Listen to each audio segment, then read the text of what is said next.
Lo que le corresponde a cada ciudadano tiene que estar en proporción a su contribución a la sociedad, sus necesidades y sus méritos personales. Y el protagonista eres tú. Foro Jurídico.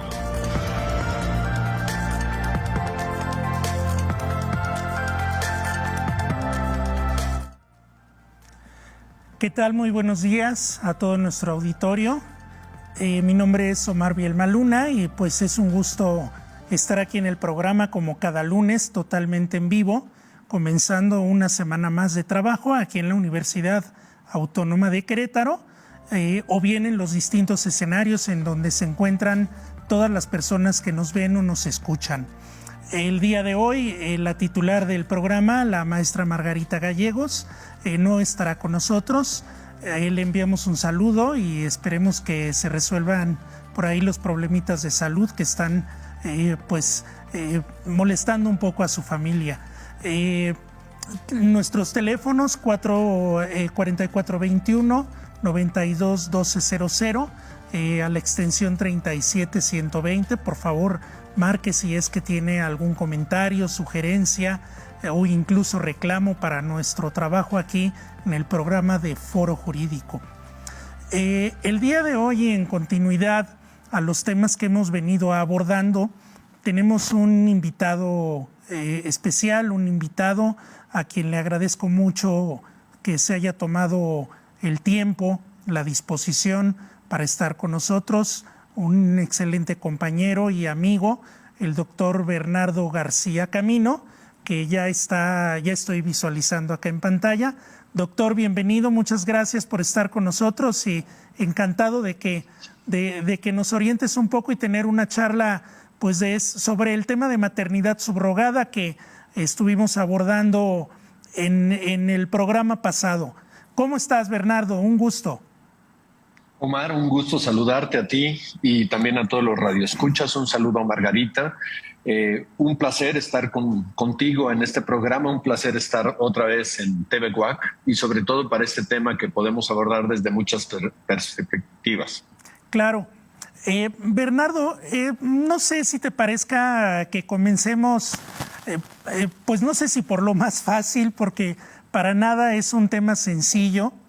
Estaba yo revisando algunos documentos sobre el tema en cuestión, sobre maternidad subrogada, y por ahí me encontré un texto interesante de una colega, Victoria Bollinger, que es un texto del 2022. Ella aborda la problemática desde una perspectiva jurídica, pero me topé con un dato que se me hizo muy interesante y que creo que puede servirnos un poco de base para partir de ahí. El texto en cuestión, y que déjame darte el nombre, ya después lo enviaré y lo pondré a disposición de nuestro auditorio, se llama Gestación por sustitución en México. ¿Cuáles son los problemas a la luz de los estándares internacionales en materia de derechos humanos? La autora acá en cuestión señala un dato que me resultó un tanto inquietante. México, en América Latina, es el país que después de Brasil y Argentina tiene más establecimientos registrados en tecnologías de reproducción asistida. Y ella da un dato en los últimos años de cerca de 20,000 niños y niñas en México que han nacido por alguna de estas técnicas de reproducción asistida, lo cual no implica que todos han sido el resultado de un proceso de maternidad subrogada, pero resalta que esto se da en un contexto de vacíos legales, no solamente en el caso de los establecimientos sino que ofrecen estos servicios, sino también vacíos legales que tienen un impacto en quien demanda el servicio, en la madre que va a ser la gestante del producto y por supuesto en el niño o la niña que va a nacer del resultado de este procedimiento. Bernardo, esos vacíos legales en México, ¿por qué se dan? Bien, qué bueno que haces tú la aclaración desde reproducción asistida y también a diferencia de la maternidad subrogada. En la gestación asistida hay procedimientos de baja complejidad y de alta complejidad. De baja complejidad puede incluirse desde el hecho de una una relación sexual programada, que es aprovechar el periodo de mayor fertilidad, el hecho de una inseminación artificial, pero en carácter uterino, y de alta complejidad tendríamos fertilizaciones in vitro, pero también inyecciones intracitoplasmáticas, que es introducir el espermatozoide directamente en el óvulo para agilizar el proceso. Eh, de esta forma, aún en la intracitoplasmática o en la in vitro, sería un proceso diferente el tener una madre gestante en lugar de que sea la misma mujer la que provee del material genético de los óvulos, la misma que recibe para su implementación, su implantación y para llevar a cabo el embarazo. Entonces, hablamos de distintos procedimientos. A mi modo de ver, el vacío legal obedece, por un lado, a que ha sido la Federación la que, a través de la Ley General de Salud, tomó el procedimiento desde el punto de vista médico como algo propio y que ha impedido a los estados regular en la materia. Pero por otro lado, de estos temas, me gusta la frase que usa el exministro José Ramón Cosío, un tema no pacífico, es decir, que incluye versiones o que incluye variables por las distintas personas por cuestión de pensamiento, de ideología o hasta de religión, y que eso implica que el Congreso probablemente sienta que el meterse a regular ese tipo de materias va a dejar a alguien contento y a alguien enojado. Y al hacerlo de esa forma, ellos creen que no haciendo nada se quedan como en paz. Pero en efecto, estos vacíos legales tienen muchas consecuencias. El intento de legislación, y conozco dos intentos. Una es en el caso de Querétaro, en donde hace muchos años se habló de la posibilidad de adoptar embriones.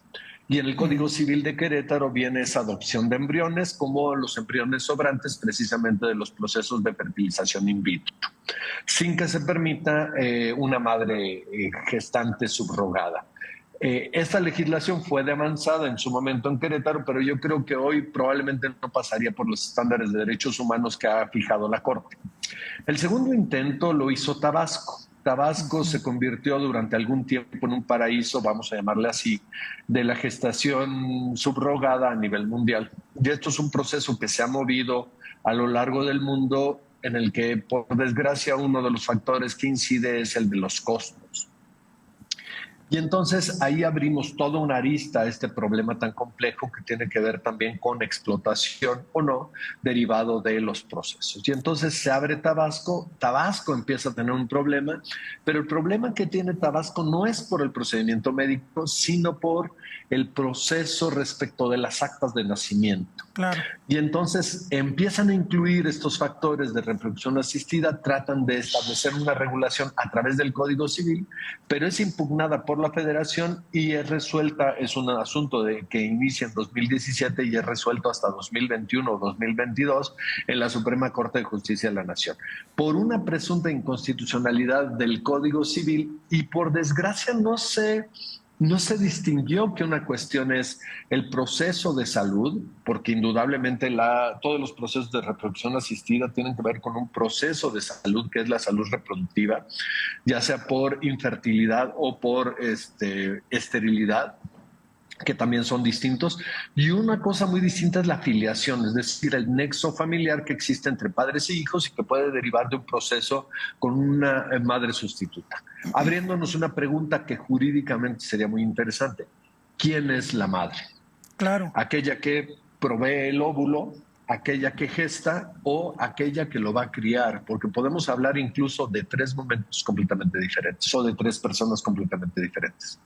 Claro. Bernardo, déjame situarme en esta perspectiva de salud en un primer momento. Definitivamente la infertilidad no es un tema prioritario en la agenda de salud pública en nuestro país. No hay una política apremiante que aborde la problemática de la infertilidad. Me parece que esto de algún modo da lugar algunas malas prácticas en ese sentido. Y por otro lado, bueno, definitivamente las lagunas legales a las que refieres, y en el caso de Tabasco, han dado lugar también a esto que se le llama el turismo reproductivo, y que creo que por ahí también viene parte de la problemática que señalabas en términos de filiación y de identidad. Ahora, este asunto de la infertilidad como un problema de salud pública, ¿vale la pena colocarlo en la agenda prioritaria de temas para resolver?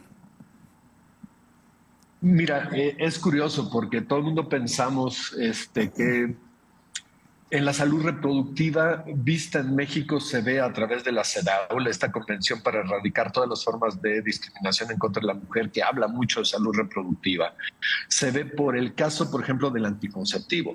Se ve más por el esquema de no tener hijos que por el esquema de querer tener hijos. Aquí hay un rubro que hay una predilección por el hijo biológicamente propio, vamos a decir, este sentido de la trascendencia, más que incluso el esquema previo a que se desarrollaran estas técnicas, que era la adopción. Claro. Entonces ahí nos abre un panorama.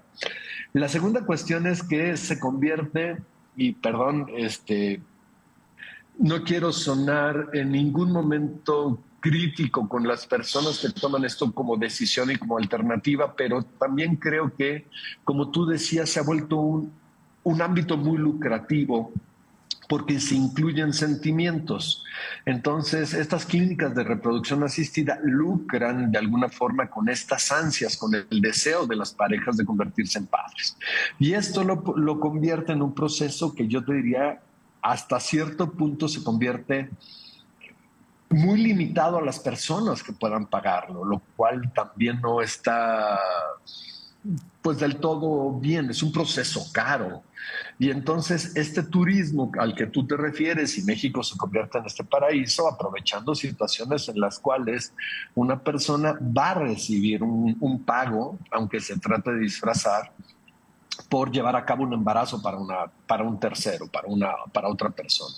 Y esto también, este turismo, digamos, reproductivo, genera incertidumbre y problemas también para las personas que llevan a cabo. Entonces, ese es el verdadero problema, que la ausencia de regulación abre el espectro para una posible explotación de personas en este sentido, un aprovechamiento de las personas en donde las agencias son las que tienen el mayor lucro, pero también hablamos de niños, hablamos de personas en donde ellos se van a encontrar en incertidumbre al ser encargados, vamos a decir, por una persona en donde la madre gestante ni siquiera es su hijo biológicamente. Ella abre este espacio o este tiempo, tendríamos que delimitarlo incluso jurídicamente, qué es lo que se hace cuando se renta un vientre, que no tenemos ni siquiera esas definiciones en el país, ¿no? Puesto así sobre la mesa suena fuerte incluso a nivel conceptual, niños y niñas por encargo. Claro.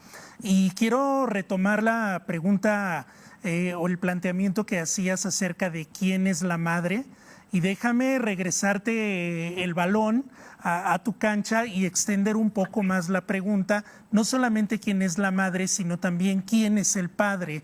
Y bueno, evidentemente esto tiene que ver también con cuestión de derechos y responsabilidades. En un proceso de maternidad subrogada, en el entendido que esté debidamente cuidado, legislado, donde las agencias, porque entiendo que también hay algunas agencias públicas que son pocas, pero que se están haciendo cargo del asunto, no lucran de la manera tan perversa como lo hemos visto. ¿Cómo resolver esto, Bernardo? Es este asunto de quién asume legalmente la maternidad y la paternidad de estas niñas y niños que están naciendo bajo este procedimiento. Es lo más complejo que te puedas imaginar, Omar, porque teníamos un principio jurídico en el derecho romano hace 2000 años en el que se decía que la madre siempre era cierta, no había forma de dudar, e incluso el concepto de maternidad previsto en los códigos civiles era la mujer que daba luz, es decir, el parto era el momento de la maternidad. Hoy en día incluso podemos tener no solo estos tres escenarios que yo te decía, la que aporta el material, la que gesta y la que va a criar, sino también recordar que ya tuvimos un caso en México de un bebé con 3 ADNs, que teníamos 2 mujeres que habían aportado el material genético, una el núcleo del óvulo y la otra el resto, el citoplasma, y que este procedimiento ya otra vez se llevó a cabo ahora en Inglaterra, ¿no? Entonces ya no solo es esta posibilidad, sino se van abriendo nuevas variantes.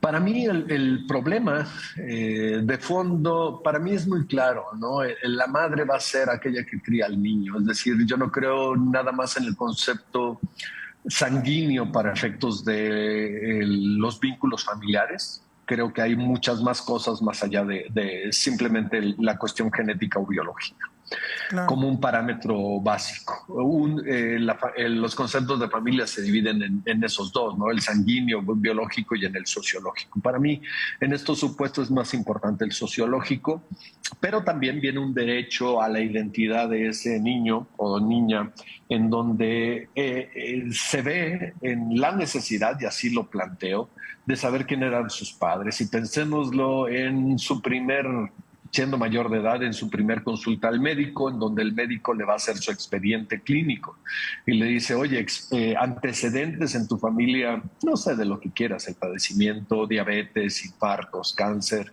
y él diga, pues en la familia con la que vivo, no, o sí, pero mi familia biológica no lo sé. Y eso es algo que también se ha visto, se ha previsto en los casos de adopción, un derecho a un momento dado en el que el niño sepa o la niña sepa quiénes son sus padres y también porque implica su identidad. Y esto en materia biológica, de reproducción asistida no se ha visto tanto. Y hay un segundo parámetro que también para llegar a tu pregunta quisiera yo responder. Normalmente en la subrogación de vientre siempre se piensa en que la madre gestante entregue al niño, pero ya tuvimos un caso a nivel mundial en donde los padres que lo encargaron a la hora de la hora no se lo quisieron llevar. Y entonces ahí viene la pregunta, otra vez ¿están obligados o no? Porque depende de cómo consideremos ese alquiler de vientre, si es un tiempo, si es un espacio, si es un encargo o qué naturaleza tiene, sobre todo en un programa de índole jurídico en donde nos resolvería problemas. Hay un caso en Estados Unidos que es el de Baby G o Bebé G, en donde se trató de un caso perfectamente documentado el contrato, donde estaba establecido todas las cláusulas en un país que tiene legislación y que la madre gestante se niega a entregar al bebé y entonces se llega a los tribunales y se empieza a discutir. Quiero decir que ya hemos tenido un par de casos en Querétaro también de tribunales respecto a estos vínculos de filiación. No son muy claros, en donde ha habido reclamos de las madres gestantes respecto de las madres biológicas y tenemos que irlo, digamos, integrando por causales o por cuestiones comunes, por principios generales del derecho, pero no hay propiamente algo muy establecido, muy claro y que los jueces les provoca un problema. También en materia penal, quiero decir que existe un tipo penal específico de la trata de personas que serían los efectos de reproducción. Hay un tipo de delito penal en la trata de personas para efectos de reproducción. Entonces, creo que tenemos muchas aristas que en nuestro país, por esta omisión legislativa, no hemos acabado de resolver y que nos generan incertidumbre. Y es un problema también esta incertidumbre para todo este entorno, ¿no? Sí, por supuesto. Pero además, Bernardo, no sé cuál sea tu impresión y tu perspectiva en esta situación, porque dados el dato con el que comenzamos, parece que es ya una cuestión urgente que se tendría que abordar, que se tendría que discutir. Y la pregunta también va en ese sentido. Estamos muy lejos aún, en el caso, por ejemplo, de Querétaro, y tú te referiste al estado de Querétaro hace unos minutos, incluso señalando que lo veías muy lejano.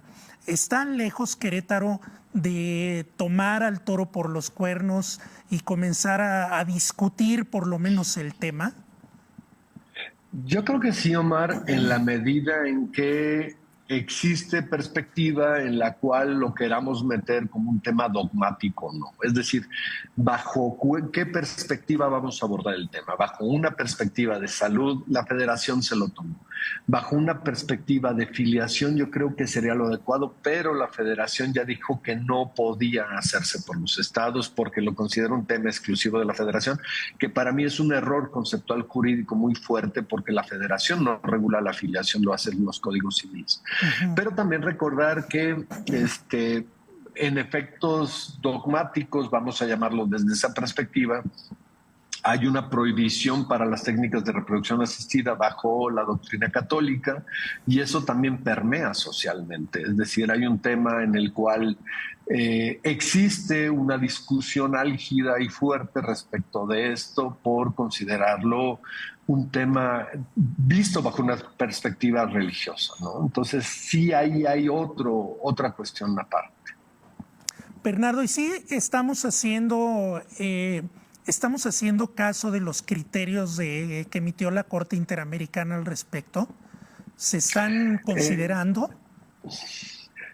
No, a mi modo de ver, no, México no ha calculado, porque cuando resuelven un tema en Costa Rica, precisamente, Costa Rica trató de cerrar la reproducción asistida y entonces lo hace bajo un criterio precisamente de esto dogmático de que no se debe de hacer.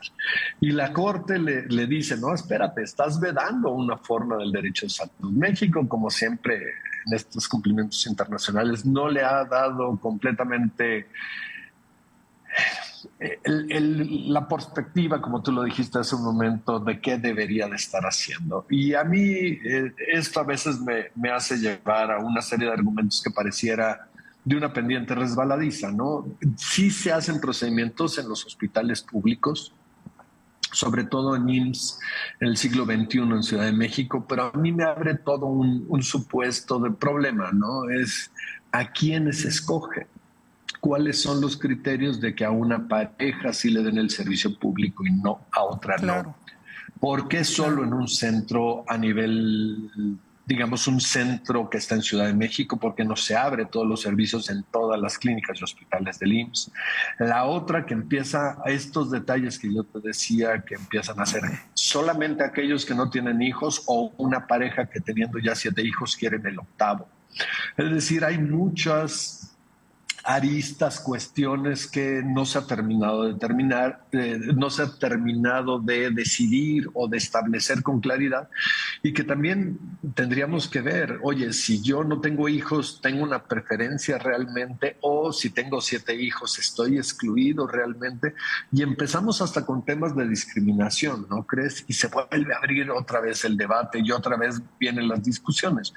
Y esto, insisto, yo creo que es el tema por el cual no lo han terminado de asumir nuestros legisladores por considerarlo un tema complejo y pues cierto miedo, cierta resistencia porque saben que es un trámite arduo, ¿no? Claro. Y creo, Bernardo, antes de cerrar el programa, porque estamos ya a un par de minutitos de irnos, creo que vale la pena también destacar que en el contexto de nuestra universidad, bueno, pues hay todo un equipo al que tú perteneces, de docentes, de investigadoras e investigadores que están colocando el dedo en la llaga, ¿no? En ese sentido, de estar discutiendo, de estar escribiendo e investigando no solamente sobre este tema, sino muchos otros, y que es justamente el equipo que está trabajando en materia de bioética.